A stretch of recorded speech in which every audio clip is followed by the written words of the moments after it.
And so what I always say is like, if I'm going to imagine the worst that could happen, why don't I at least try to see the best that could happen? The thing about humans is that we can project our minds into a future that doesn't exist yet. And so what we can do right now is we can sit here, we're in the studio, everything is amazing.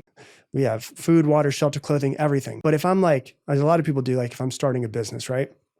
I can sit here and I can think, well, I really want to start this business. But then I start playing out all of the things that could go wrong, which is what we tend to do. Not what goes right, but what could go wrong. When I project my mind into that future, the crazy part is that my mind and my body are constantly connected. So my brain is sending neuropeptides to my body and creating hormones as if that moment is actually happening right now.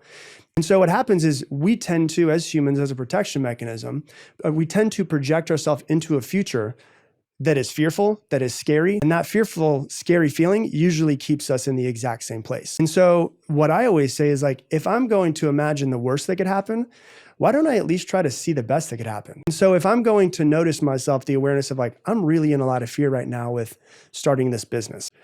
And I'm going, man, what's the worst that could happen? Well, then I might as well close my eyes and say like, what's the best that could happen? And what would it feel like to start this business and to be able to crack $1 million in a business? And how proud of myself would I be to break $1 million in sales and to be able to build this and travel with my family and provide what I've always wanted to provide? And if I'm going to feel the feelings of fear, why don't I also just try on feeling the feelings of success and getting there?